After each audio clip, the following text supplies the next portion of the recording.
네, 오늘 수요 찬양 예배 말씀 고린도후서 5장 11절부터 14절까지 말씀 함께 살피겠습니다. 함께 본문을 먼저 봉독하겠습니다. 우리는 주의 두려우심을 알므로 사람들을 권면하거니와 우리가 하나님 앞에 알리어졌으니 또 너희의 양심에도 알리어지기를 바라노라.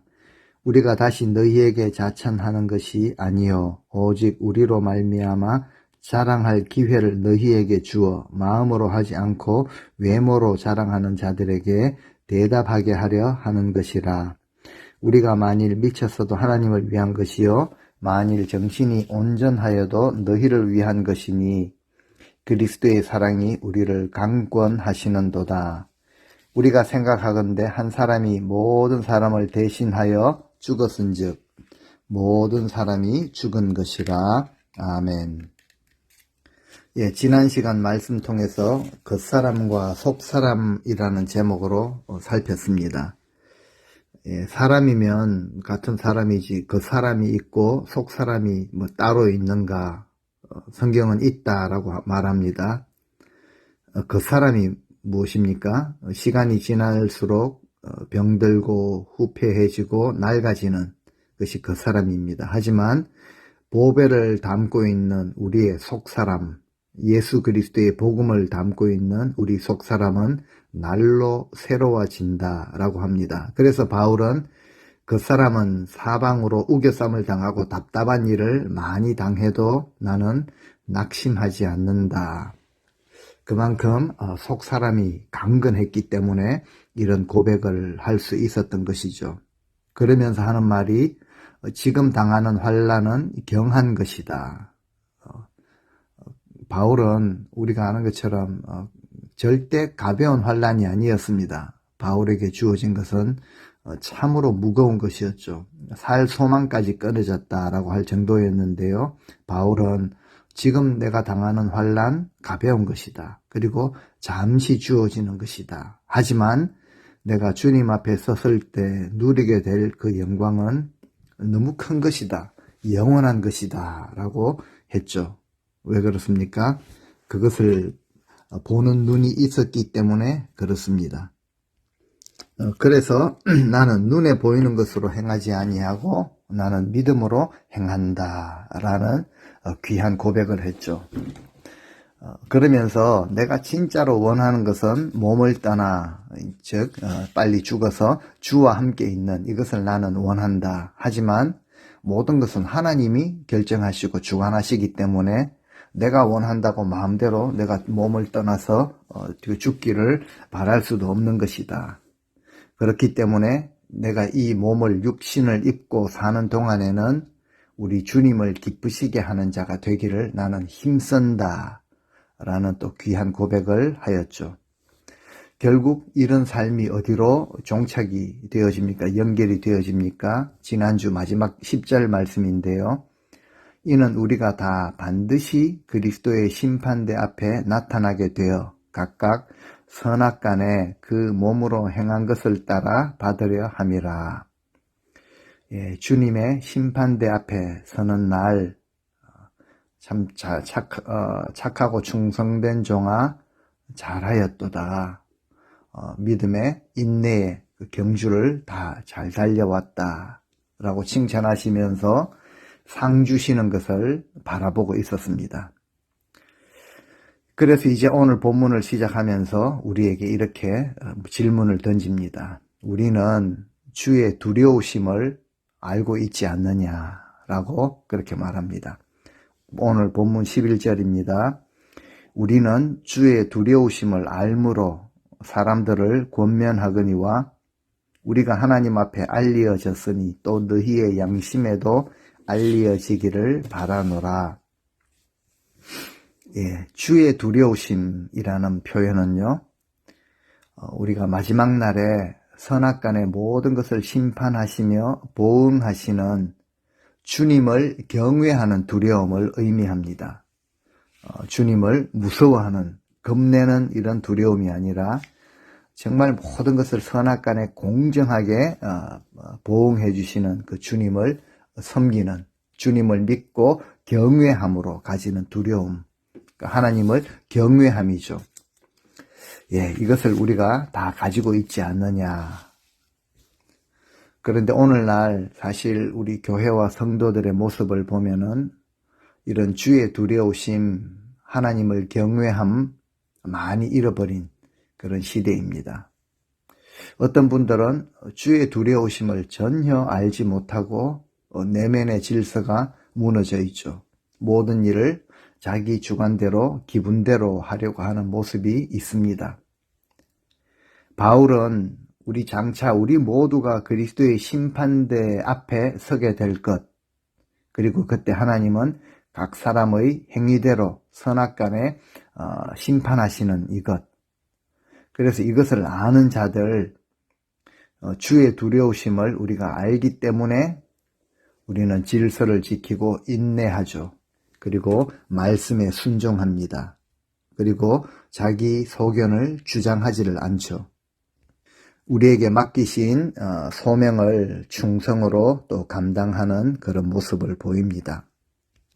결국 바울은 하나님 앞에 서는 날을 기대하며 하나님과 사람들 앞에 양심에 거리낌 없이 서기 위해서, 부끄러움 없이 살아가기 위해서 정말 진실되게, 그리고 남이 보든 안 보든 사람들의 인정을 받든 받지 못하든 성실하게 맡은 바 자기의 사명을 감당했던 것이죠. 그렇습니다. 우리는 주의 두려우심을 알아야 합니다. 이것은 우리를 겁주려고 하시는 말씀이 절대 아니죠.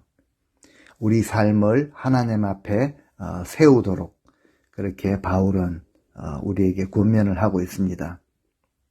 이처럼 주의 두려우심을 아는 자들은 스스로 죄를 짓지 않죠. 주를 기쁘시게 하기 위해서 노력을 합니다. 의롭게 선하게 살려고 힘쓸 뿐만이 아니라 또 다른 주위의 사람들에게도 주의 두려우심을 알고 진실한 삶을 살아가도록 권면할 수가 있는 것이죠.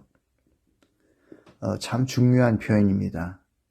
주의 두려우심을 알면은 다른 사람들을 대하는 자세, 태도가 많이 다릅니다. 주의 두려우심을 모르는 자들은요, 사람들이 혹시 나를 인정해 주지 않으면 어떡하나, 사람들에게 인기를 얻고 칭찬을 얻으려고 인정을 받으려고 애쓰고 노력하는 모습을 보이게 되죠. 주의 두려우심을 모르면 사람들을 막대합니다. 내 기분대로, 내 감정대로. 그 사람을 위해 주는 것 같이 하면서 자기 기분을 다 풀죠. 원망과 불평, 험담도 쏟아놓습니다. 그리고 그 사람도 나처럼 만들어 놓고 위안을 얻으려고 하죠. 주의 두려우심을 모르는 자들의 특징이라고 할 수 있습니다. 하지만 우리는 주의 두려우심을 아는 자들이죠. 즉 하나님을 믿고 경외하는 자들이라는 것입니다. 그래서 바울이 말하기를 우리는 하나님 앞에 알리어진 자들이다 라고 말합니다. 우리가 하나님 앞에 알리어졌다라는 이 표현은 정말 하나님께서 우리를 그렇게 알아주신다라는 거죠. 범사에 하나님을 기쁘시게 하기 위해서 애쓰는 그런 존재, 우리가 진정한 믿음의 사람인 것을 하나님 앞에 알리어졌다라는 것이죠. 하나님이 우리의 이런 모습을 알아주신다라는 의미입니다. 그래서 너희 양심에도 알려지기를 바란다. 바울은요, 자신의 이런 주의 두려우심을 알고 행했던 진실한 삶이 결국 편지를 받는 고린도 교회 성도들에게도 알려지기를 원한다. 그래서 우리는 모두 하나님 앞에서나 사람들 앞에서, 성도들 앞에서나 진실한 그런 성도가 되기를 소망해야 하는 것입니다. 12절 말씀 보시겠습니다. 우리가 다시 너희에게 자천하는 것이 아니요 오직 우리로 말미암아 자랑할 기회를 너희에게 주어 마음으로 하지 않고 외모로 자랑하는 자들에게 대답하게 하려 하는 것이라.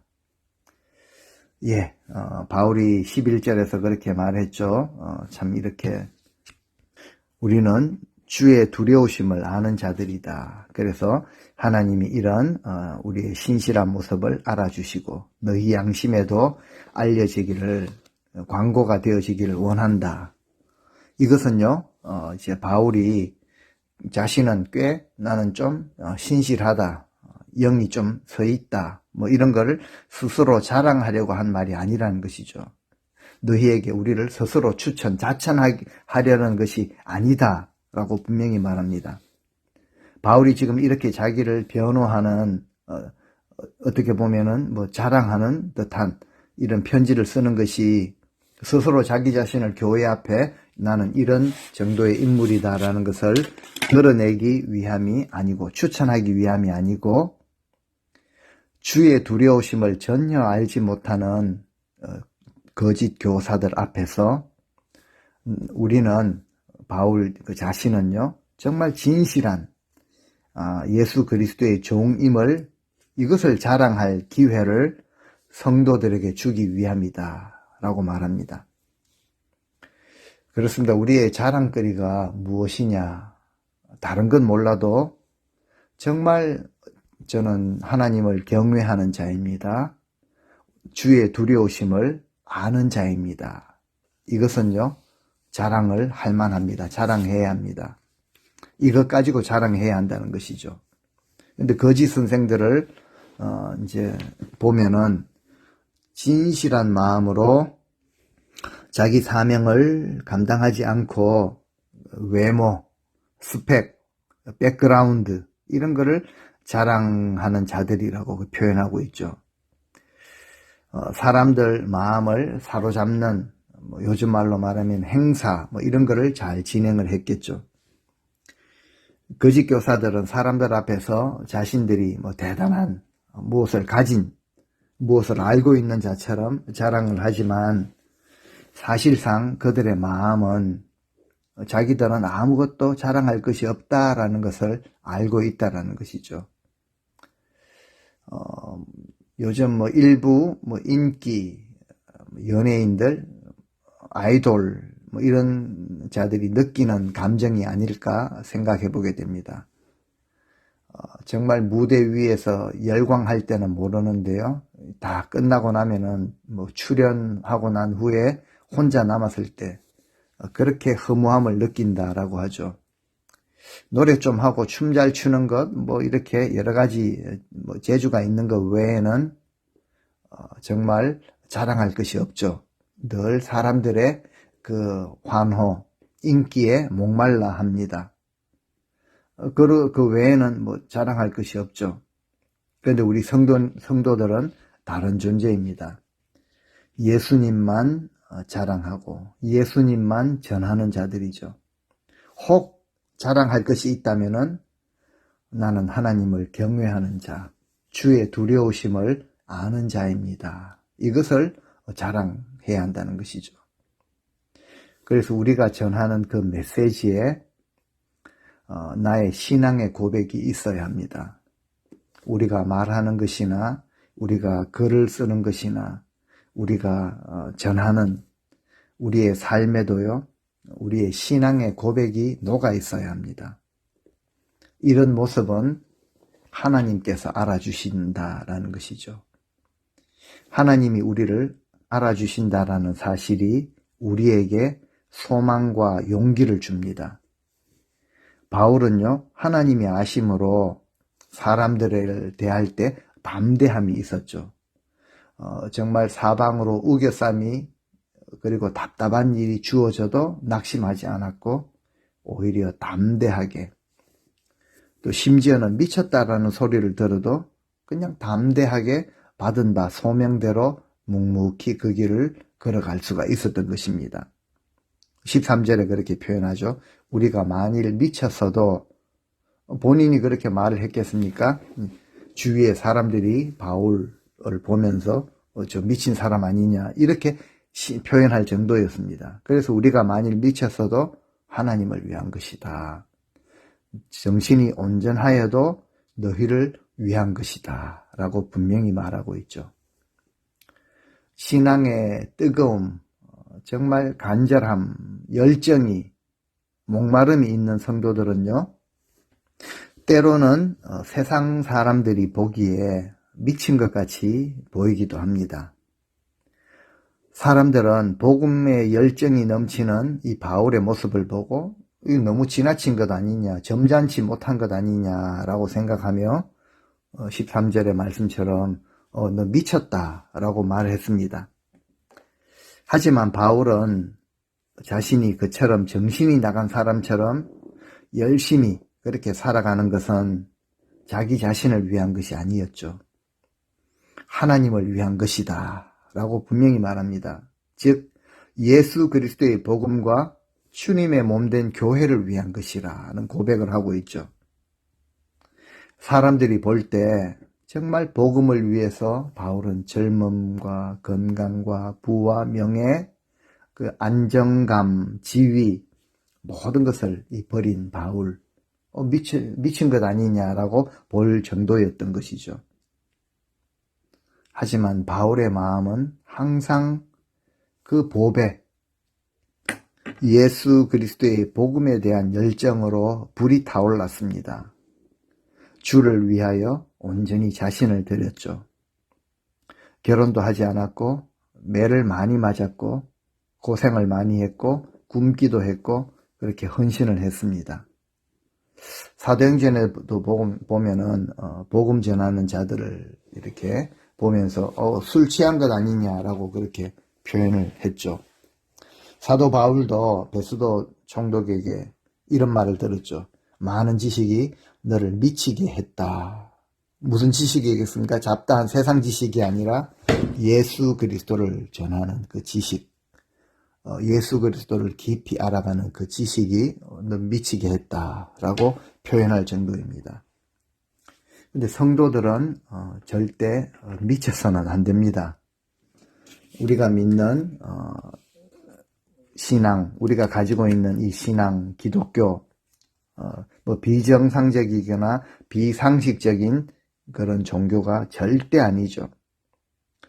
정상적인 신앙 인격, 이것은 항상 올바른 영, 올바른 정신을 가지게 합니다. 우리 성도들은 하나님을 섬길 때나 그리고 사람들과의 관계에 있어서도 바른 정신을 가져야 합니다. 하지만 진정으로 하나님을 진정으로 믿는 성도라면 세상이 우리를 볼 때 어느 정도 정말 미친 자처럼 보인다라는 사실도 깨닫게 됩니다. 우리 주님께 가까이 나와서 칭찬을 받았던 믿음의 사람들을 통해서 발견되는 공통점이죠. 향유옥합을 깨뜨린 여인, 결혼 자금에 해당하는 그 비싼 향유옥합을 깨뜨려서 한꺼번에 낭비했던 여인, 사람들이 볼 때 정상은 아니었죠. 주님 앞에 나와서 자기의 병든 하인을 위해서 그냥 말씀만 하십시오. 저도 밑에 부하들은 말만 하면 다 듣지 않습니까? 주님 말씀만 하십시오. 제 종이 낫겠습니다. 라고 했던 로마 군대의 백부장.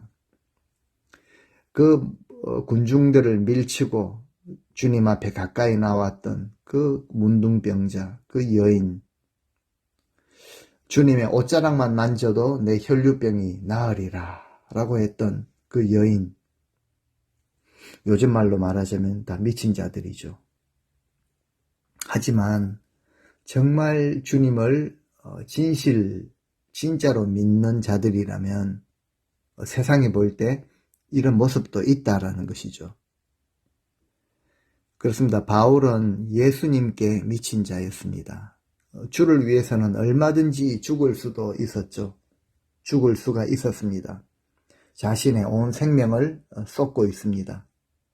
사람들은 이런 모습을 보면서 오해를 했던 것이죠. 저만 유별나게 잘 믿는다라고 한다라고 생각하기도 쉬웠을 것입니다. 그런데 바울은 분명하게 말하죠. 내가 미쳤어도 여러분들 볼 때 미쳤다고 할지라도 나는 하나님을 위한 것이다. 얼마나 당당합니까? 얼마나 귀합니까? 그리고 내가 온전한데 온전한 것도 바로 성도들을 위한 것이다. 이게 지극히 정상적으로 온전한 신앙의 자세라는 거죠. 나는 항상 제정신을 차리고 신앙생활을 하는 자다라는 의미입니다. 윤리나 상식 그리고 도덕성이 있었고 절제, 자제력이 있었던 것이죠.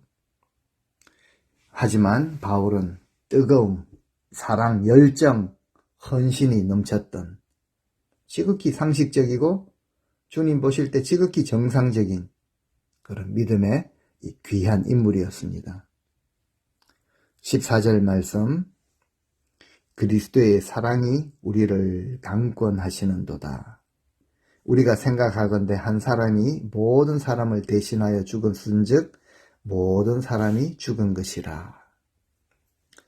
바울이 어떻게 사람들 눈에 미친 사람처럼 보일 수 있었겠습니까? 그것은 바로 그리스도의 사랑의 강권함 때문이었습니다. 강권하다라는 말은요, 사로잡아 이끌고 가다, 붙들고 가다라는 뜻이 있습니다. 바울은 자신이 이처럼 예수 그리스도의 복음에 미쳐서 살아갈 수 있었던 이유는요, 그리스도의 사랑이 자신을 사로잡아서 붙들고 갔기 때문이라고 고백을 합니다. 우리 역시 마찬가지죠. 주님의 그 그리스도의 사랑이 우리를 강권할 때, 우리를 붙들고 갈 때 정말 사람들 눈에 저분 미친 것 아닙니까? 라고 오히려 이렇게 보이는 것이 지극히 정상적입니다. 바울은요, 그리스도의 죽으심을 통해서 우리가 살아나게 되었다라는 것을 고백하면서 우리를 살리신 그 강권하시는 사랑 때문에 핍박 중에서 환난 중에서도 낙심하거나 굴복하지 않았고 가난과 궁핍함 속에서도 위축되거나 부끄러워하지 않았습니다. 오히려 주의 일을 열심을 다해서 충성을 했던 것이죠. 바울을 강권했던 그리스도의 사랑은 도대체 어떤 사랑이었겠습니까? 우리는 정답을 알고 있습니다. 십자가의 대속의 사랑이죠.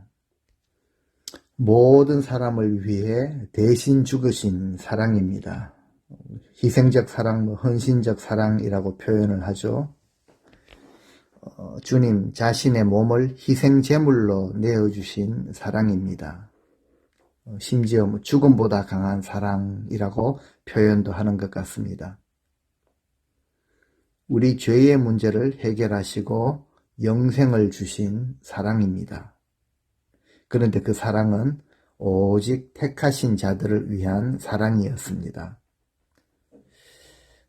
그래서 주님도 아버지께서 내게 주신 사람들, 그들을 사랑한다라고 표현하셨죠.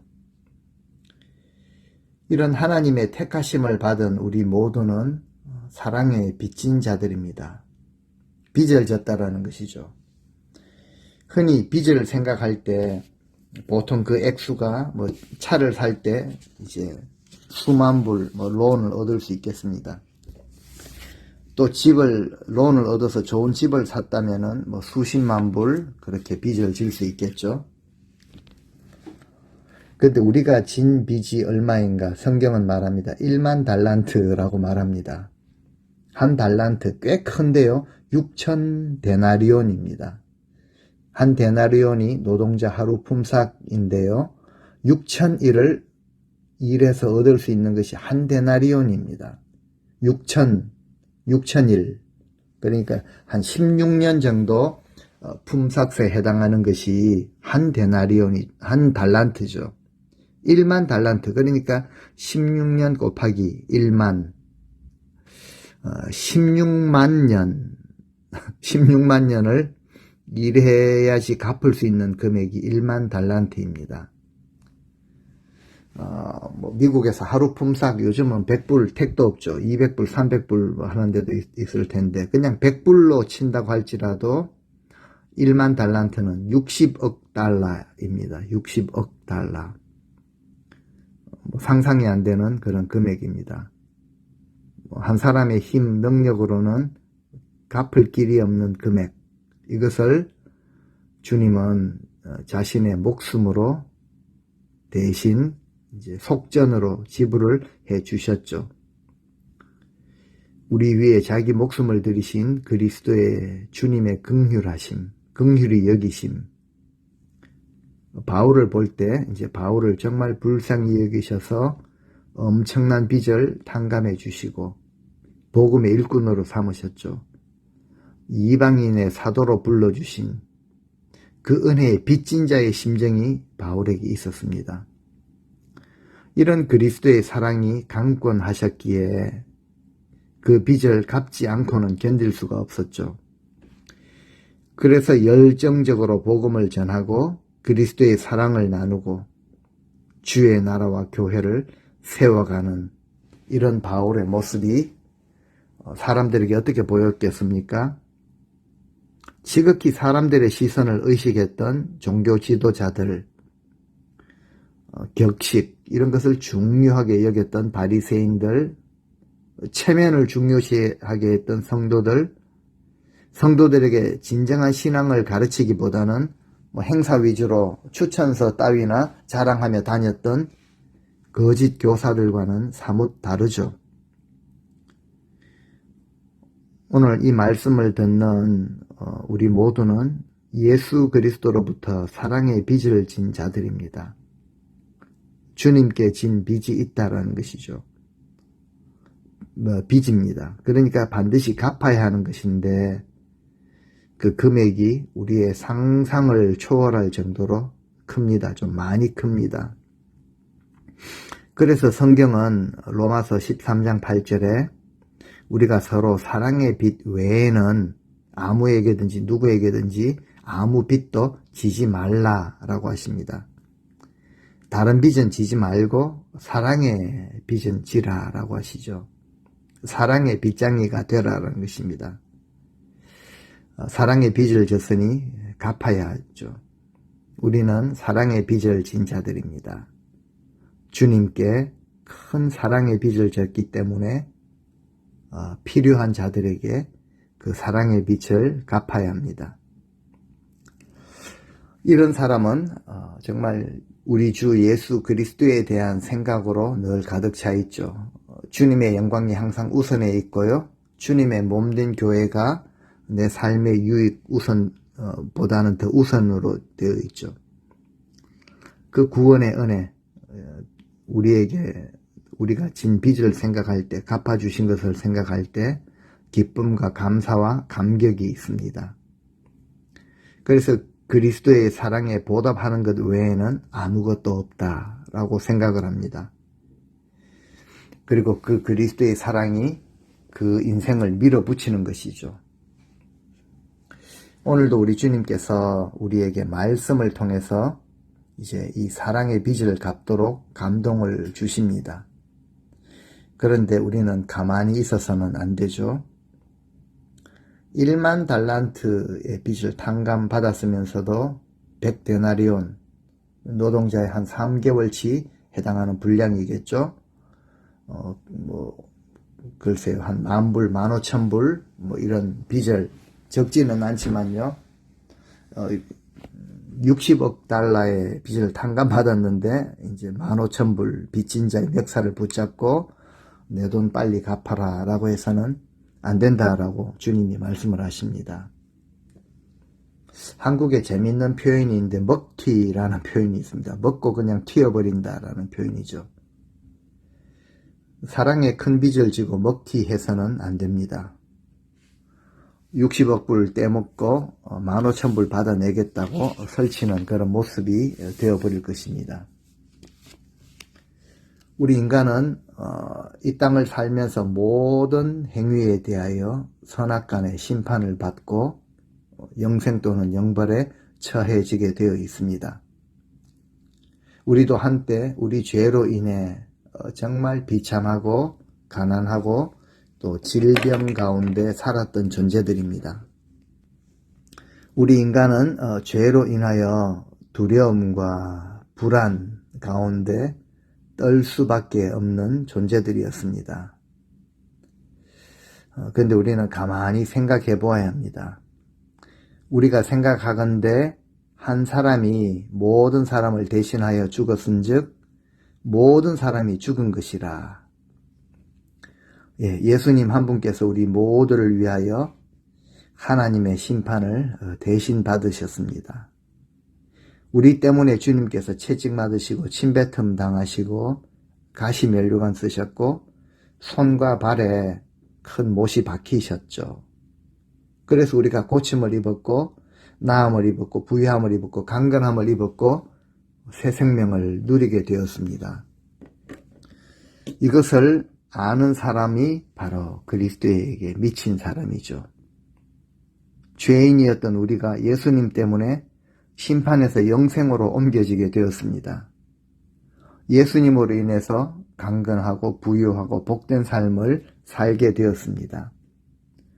오직 그리스도의 사랑에 감격하는 사람이 그 사랑의 빚을 갚는 자가 될 수 있습니다. 그 사랑이 우리를 변화시키십니다. 오늘도 그 사랑, 우리 위에 아들을 내어주신 아버지의 사랑, 우리 하나님께 순종하심으로 십자가를 지신 그 사랑이 우리를 감동시키시고 우리를 강권하셔서 이제 우리도 그 사랑을 나누며 전하는 자로 살아가게 하실 것입니다. 귀한 사랑을 다시 한번 덧입고 새로운 피조물로 우리 남은 삶 힘있게 정말 복음에 붙들려 살아가시는 우리 귀한 성도님들 다 되시기를 주의 이름으로 축원드립니다. 아멘.